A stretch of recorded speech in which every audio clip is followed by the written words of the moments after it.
आज के इस वीडियो में आपका स्वागत है। आज हम चर्चा करेंगे ट्रांसफॉर्मेशन का 7वां जो पॉइंट है, जिसे हम कहेंगे इंटरचेंज ऑफ वॉइस। तो आज हम वॉइस के बारे में बताएंगे कि किस तरीके से किसी एक्टिव वॉइस को और पैसिव वॉइस में हम ट्रांसफॉर्मेशन कर सकते हैं। तो आज का हमारा विषय यही है, आइए देखते हैं। अब देखिए, जैसा कि ट्रांसफॉर्मेशन चल रहा है और इसमें इंटरचेंज ऑफ वॉइस है। इसमें नोट नंबर 1, सबसे पहले आपको नोट नंबर 1 समझना है, जिसमें लिखा हुआ है कि एक्टिव से पैसिव का अध्ययन हम निम्न 2 शीर्षकों के अंतर्गत कर सकते हैं। जब भी हम एक्टिव से पैसिव वॉइस का अध्ययन करते हैं या एक्टिव से पैसिव वॉइस बनाते हैं, तो ये सबसे महत्वपूर्ण बात है कि केवल 2 चैप्टर्स हैं, 2 शीर्षक हैं, जिनके अंतर्गत हम एक्टिव से पैसिव का अध्ययन कर सकते हैं। पहला आपका है टेंसेज का पैसिव वॉइस बनाना और दूसरा है इंपरेटिव सेंटेंसेज का पैसिव वॉइस बनाना। तो इसमें देखने की बात यह है कि सबसे पहला पॉइंट है टेंसेज का पैसिव वॉइस बनाना। तो हम इसी के बारे में आपको समझाएंगे। तो इसमें आप ये देखिए कि जैसा कि इसमें लिखा हुआ है present indefinite tense, past indefinite, future indefinite. तो अगर इस तरह से जो टेंसेज आएंगे तो पैसिव में बदलते समय हम क्या सूत्र लगाएंगे, ये बात समझना बहुत जरूरी है। तो जैसे प्रेजेंट इंडेफिनिट टेंस, अगर कोई भी एक्टिव वॉइस का वाक्य प्रेजेंट के इंडेफिनिट टेंस में हो, तो ऐसे स्थिति में सहायक क्रिया इज एम आर का प्रयोग करते हैं और इसके बाद देखिए वर्ब की थर्ड फॉर्म का प्रयोग किया जाता है। तो एक चीज यह समझना और भी आवश्यक बन जाता है कि जब भी हम एक्टिव वॉइस से पैसिव वॉइस बनाएंगे तो एक ऐसा कॉमन रूल है जो सभी प्रकार के नियमों में लागू होगा। और वह रूल क्या है? देखिए, वर्ब की थर्ड फॉर्म हर जगह है, वी थर्ड है, वी थर्ड है, वी थर्ड है, वी थर्ड है, वी थर्ड है, और फिर देख रहे हैं वी थर्ड है, वी थर्ड है, वी थर्ड है, वी थर्ड है, वी थर्ड है। यानी जब भी आप पैसिव वॉइस चेंज करेंगे किसी भी एक्टिव वॉइस के द्वारा, जब आप पैसिव वॉइस बदलेंगे एक्टिव वॉइस से पैसिव वॉइस में, तो हमेशा ही आपको वर्ब की थर्ड फॉर्म का प्रयोग करना अनिवार्य है। तो ये तो आपका कॉमन रूल है। तो पहला नियम कह रहा है कि प्रेजेंट इंडेफिनिट का अगर एक्टिव वॉइस हो तो इज एम आर में से कोई कोई लगेगा और वर्ब की थर्ड फॉर्म का प्रयोग होगा।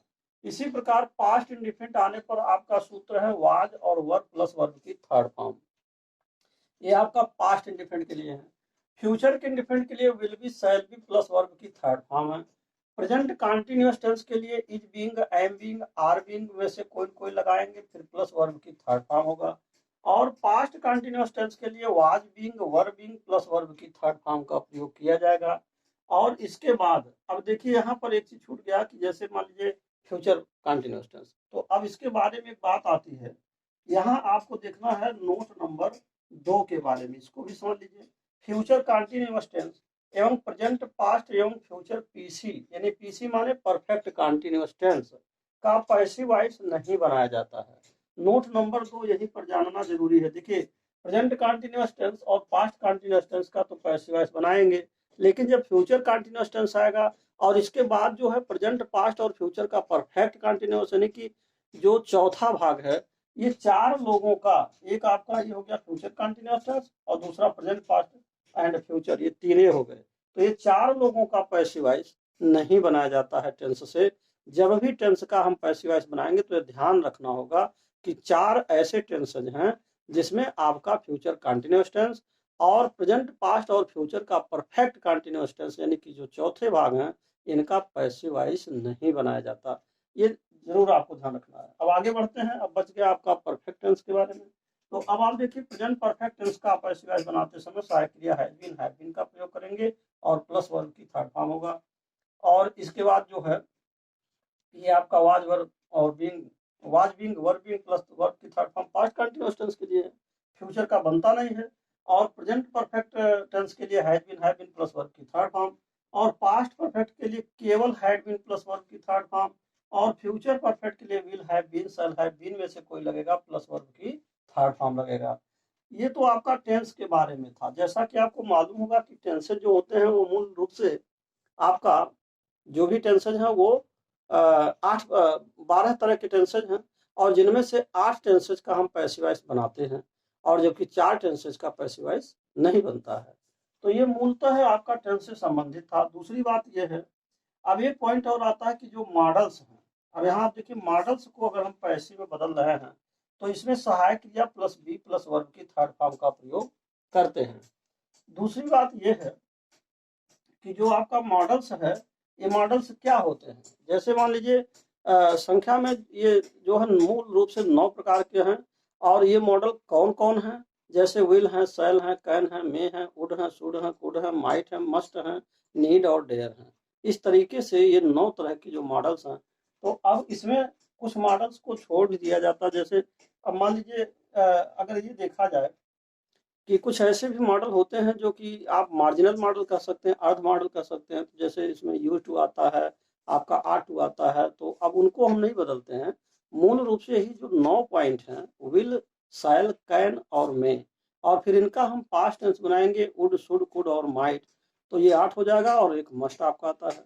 तो ये 9 तरह के जो मॉडल्स उनके साथ अगर इसमें से कोई आते हैं तो आप पैसिव वॉइस बदलते समय उसकी सहायक क्रिया जो रहेगा उसको लिख देंगे, और प्लस बी और प्लस वर्ब की थर्ड फॉर्म का प्रयोग कर देंगे।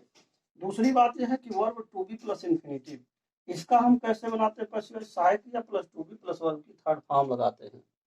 तो यहाँ पर एक चीज ये समझना है कि यहाँ वर्ब टू बी लिखा हुआ है और प्लस इन्फिनेटिव, ये क्या होता है, जैसे is am are was were, verb to be का मतलब क्या हुआ, इज एमार वाज वर, इन्हीं को हम वर्ब टू बी कहते हैं।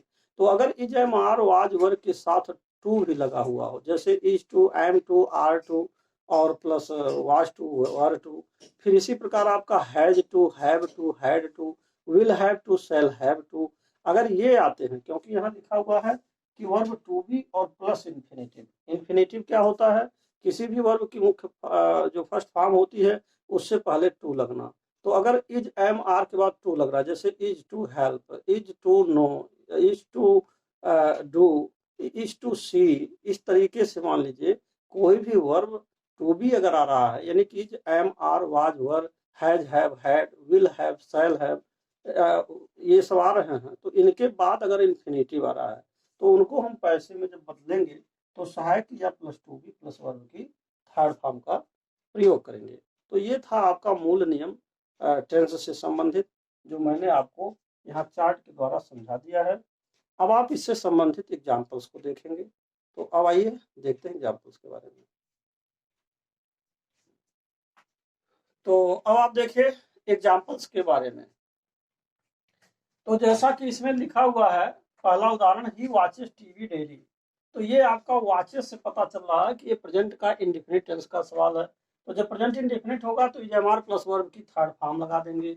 ये आपका पैसिव वॉइस हो गया। देखिए इजमार यानी और प्लस वर्ब की थर्ड फॉर्म, तो ये आपका बन गया पैसिव वॉइस। और एक चीज और भी समझना है, देखिए कि जब भी आप एक्टिव से पैसिव बनाते हैं तो यहाँ पर एक बात ये जानना जरूरी है कि सब्जेक्ट को ऑब्जेक्ट में, ऑब्जेक्ट को सब्जेक्ट में, यह भी बदलना जरूरी है। जैसे यहाँ ही आपका सब्जेक्ट है और टीवी आपका ऑब्जेक्ट है, तो ऑब्जेक्ट को पहले लिख देंगे। अब ये प्रेजेंट इंडेफिनिट टेंस का सवाल है, इस नाते यहाँ जयमार प्लस वर्ब की थर्ड फॉर्म लगा देंगे, और फिर बाई ही इधर जाएगा तो बाई हिम हो जाएगा, और डेली जो आ रहा है इसको आप उतार देंगे। तो ये आपका पैसिव वॉइस बन जाएगा। उदाहरण नंबर 2 देखिए, did you see him yesterday लिखा है। तो ये आपका पास्ट का इंडेफिनिट टेंस है, इसलिए यहाँ पर आप डिड के स्थान पर वाज भर देंगे, क्योंकि पास्ट के इंडेफिनिट में पैसिव जब बनाते हैं तो वाज वर्ब प्लस वर्ब की थर्ड फॉर्म लगाया जाता है। तो ऐसे स्थिति में आपका ये हो जाएगा was he seen by him yesterday हो जाएगा। दूसरा सवाल। तीसरा देखिए, he can not do this work now, वह अब यह कार्य नहीं कर सकता है। तो यहाँ पर आप देख रहे हैं कैन आ रहा है, तो कैन का मतलब हुआ ये मॉडल है। तो जब मॉडल होते हैं तो उसका सूत्र लगता है सहायक क्रिया प्लस बी प्लस वर्ब की थर्ड फॉर्म। तो ऐसी स्थिति में आप लिख देंगे कि जो ऑब्जेक्ट यहाँ आ रहा है इस ऑब्जेक्ट को पहले लिख देंगे, तो ये हो जाएगा दिस वर्क। और इसके बाद कैन नॉट के बाद ये सहायक क्रिया जो इसमें आया कैन नॉट, तो कैन नॉट इसको लिख देंगे पहले, और इसके बाद बी लगा देंगे और प्लस वर्ब की थर्ड फॉर्म। तो ये आपका पैसिव बन जाएगा। ये मॉडल के लिए है। इसी प्रकार we should help the poor. अब यहाँ पर एक बात और है कि यहाँ भी देखिए तो आपका मॉडल आया है, तो जब भी मॉडल आते हैं तो सहायक क्रिया plus be plus third form, फिर इसमें भी वही सूत्र लगाएंगे।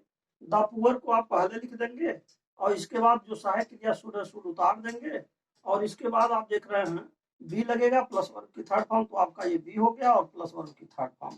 अब चूंकि बाई अस यहाँ नहीं लिखा गया तो इसका कारण क्या है, तो देखिए इसमें बात यह है कि कुछ ऐसे भी सब्जेक्ट होते हैं जिनको हम पैसिव वॉइस में बदलते समय सब्जेक्ट को बाई के बाद ऑब्जेक्ट के रूप में नहीं लिखा जाता है। बात यह है कि अब चूंकि जो एक्टिव वॉइस से पैसिव वॉइस बदलने का जो डिटेल्स अध्ययन है, तो ये मैं इस वीडियो के डिस्क्रिप्शन में आपको एक्टिव वॉइस से पैसिव वॉइस का लिंक दे दूंगा और आप उसको डिटेल्स अध्ययन कर सकते हैं। तो वहां पर विस्तार से आपको समझाया गया है कि किसी भी सब्जेक्ट को या वो कौन कौन से सब्जेक्ट हैं जिनको हम पैसिव वॉइस में बदलते समय उन्हें ऑब्जेक्ट के रूप में नहीं लिखा जाता है, तो आप वहां से डिटेल्स अध्ययन कर सकते हैं। अब उदाहरण नंबर 5 है जिसमें लिखा he is to help me. अब यहाँ देखिए इज के बाद टू आ गया, तो जब और प्लस वर्ग की फर्स्ट फॉर्म यानी कि इज एम आर वाज वर्ग के बाद अगर इन्फिनेटिव आ रहा है, तो ये सूत्र ये है कि अगर verb to be plus infinitive है तो सहायक क्रिया प्लस टू बी लगाते हैं प्लस थर्ड फॉर्म। तो देखिए जो सहायक क्रिया यहाँ इज है ही के अनुसार है, मी इधर आएगा तो आई हो जाएगा, आई के अनुसार एम लगेगा। अब आपको टू बी हेल्प लगा देना है, देखिए टू बी और प्लस हेल्प, ये चीज आपको समझना है, टू बी और प्लस हेल्प। अब उदाहरण नंबर 6 है। अब इसमें जो है जैसे लिखा है was to do this work, तो यहाँ पर भी वही सिद्धांत है कि जहाँ वाज वर्क के बाद आप देख रहे हैं टू डू यानी इन्फिनेटिव आ रहा, तो ये हो जाएगा दिस वर्क वाज हो जाएगा और इसके बाद टू बी डन हो जाएगा। तो देखिए to be done, to be helped, to be done, इस तरीके से इसको लिखा जा रहा है यहाँ से टू बी डन। अब इसके बाद उदाहरण नंबर 7 है। उदाहरण नंबर 7 को अगर देखें तो इसमें भी वही नियम है कि हेड के बाद सहायक क्रिया, हेड के बाद देखिए टू साल वाला इन्फिनेटिव वाला, तो इसमें भी आप सहायक क्रिया लिख देंगे प्लस टू भी लिख देंगे प्लस थर्ड फॉर्म लिख देंगे। और इसके बाद ये वही नियम यहाँ पर भी आ रहा है उदाहरण नंबर 8 में, you will have to do, तो यहाँ देखिए हैव के बाद टू डू आ रहा है, तो ऐसे स्थिति में आपको क्या करना है, सहायक क्रिया आपने विल हैव लिख ही दिया और फिर टू भी डन कर देंगे। तो इस तरीके से जो टेंस से पैसिव वॉइस बनाना था, टेंस का पैसिव वॉइस बनाना और उससे संबंधित जो रूल्स थे उस पर आधारित हमने आपको यहाँ पर जो है 8 एग्जाम्पल्स को दे दिया है, और जो कि आप अच्छी तरीके से यह समझ में आ गया होगा कि हम इसको किस तरीके से एक्टिव से पैसिव बना सकते हैं। तो अब ये था आपका टेंस के बारे में नंबर 1। अब नंबर 2 आप देखेंगे इंपरेटिव सेंटेंस के बारे में। तो अब आप देखिए इंपरेटिव सेंटेंस के बारे में।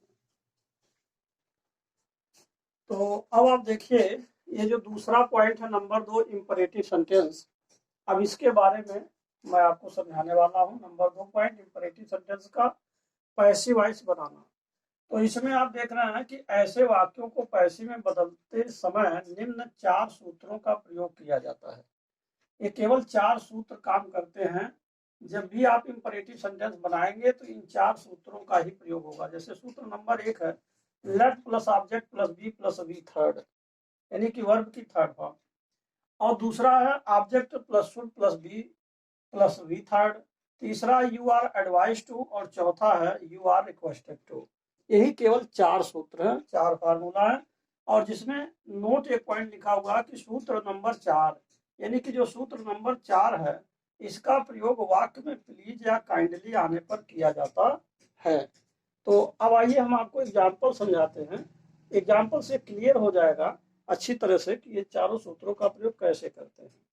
अब जैसे एग्जाम्पल नंबर 1 है, पहला उदाहरण है कि जैसे लिखा है ओपन द विंडो, तो इसमें ओपन द विंडो जो लिखा है इसको जब इसका हम पैसिव वॉइस बनाएंगे तो इसमें से 3 सूत्रों का प्रयोग, इनमें से जो 3 सूत्र हैं इन तीनों सूत्रों का प्रयोग बारी बारी से हम कर सकते हैं। चाहे जो भी सूत्र लगाएं, कोई भी सूत्र लगा करके ऐसे वाक्य को पैसिव में बदला जा सकता है। तो पहला सूत्र हमने लगाया जैसे लेट है और लेट लिख दिया गया, फिर कह रहा कि ऑब्जेक्ट लगाइए, तो ऑब्जेक्ट द विंडो है, इतना आपका जो है ऑब्जेक्ट है। तो हमने लेट के बाद द विंडो लिख दिया ऑब्जेक्ट, इसके बाद कहा जा रहा बी लिखिए फिर वर्ब की थर्ड फॉर्म, तो यहाँ आपका बी हो गया वर्ब की थर्ड फॉर्म। इस तरीके से let the window be open आपका पैसिव वॉइस हो जाएगा। अब ये पहला था। अब दूसरा देखिए बी। अब दूसरे सूत्र में ये कहा जा रहा है कि object plus should plus be plus V third का प्रयोग करना है। तो सबसे पहले ऑब्जेक्ट द विंडो, जो ऑब्जेक्ट है, ये जो विंडो आया है ये आपका ऑब्जेक्ट है, और इस ऑब्जेक्ट को पहले लिख दीजिए, द विंडो हो गया।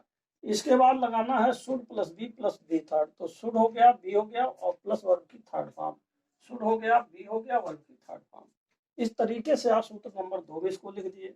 सूत्र number 3 you are advise to लिखा है, तो इसका मतलब है कि यू आर एडवाइज टू सबसे पहले लिख दीजिए। अब देखिए यू आर एडवाइज टू, ये आपका सबसे पहले लिख दिया गया। अब इसके बाद जो क्वेश्चन बच रहा है इसी को इसके बाद उतार देना है, और कुछ इसमें ज्यादा नहीं करना है, तो बाकी हो जाएगा ओपन द विंडो। तो इस तरीके से आपने देखा कि क्वेश्चन नंबर 1 को 3 सूत्रों में, यहाँ जो ऊपर लिखा हुआ है, इन 3 सूत्रों में से किसी भी एक में बदल करके आप पैसिव चेंज कर सकते हैं। दूसरी बात यह है, अब आइए देखिए उदाहरण नंबर 2। अब इसमें यह कहा जा रहा है कि अगर किसी वाक्य में प्लीज या काइंडली आ जाए। अब जैसे मान लीजिए यह एक वाक्य है कि प्लीज हेल्प मी, तो इसमें आप देख रहे हैं कि प्लीज आ गया है। तो जब भी किसी वाक्य में प्लीज या काइंडली शब्द आ जाए, चाहे वह पहले आ जाए चाहे वह वाक्य के अंत में आ जाए, कई बार ऐसा होता है कि वाक्य के अंत में भी आ जाता है। जैसे मान लीजिए हेल्प मी प्लीज, तो अगर प्लीज यहाँ लिखा होता तब भी वही नियम लगता, चाहे यहाँ हो चाहे वहां हो। ऐसे स्थिति में प्लीज के ही स्थान पर हमको सूत्र नंबर 4 का प्रयोग कर देना है, और प्लीज हट जाएगा, तब ये हो जाएगा यू आर रिक्वेस्टेड टू। इतना ये 4 सूत्र नंबर 4 जो आपका है यू आर रिक्वेस्टेड टू, ये फार्मूला नंबर 4 को 4 को आपने यूज कर दिया, और जो बचा है आपने इसे हेल्प में उतार दिया, तो ये आपका हो गया यू आर रिक्वेस्टेड टू और बाकी हेल्प में। तो इस तरीके से आपने देखा कि इंपरेटिव सेंटेंस को एक्टिव से पैसिव बनाना कितना आसान है। तो मुझे आशा है कि आपको एक्टिव से पैसिवाइज बनाने का जो अध्ययन है, बनाने का यानी एक्टिव से पैसिवाइज का जो ट्रांसफॉर्मेशन है, आपको इस वीडियो के द्वारा अच्छी तरीके से समझ में आ गया होगा।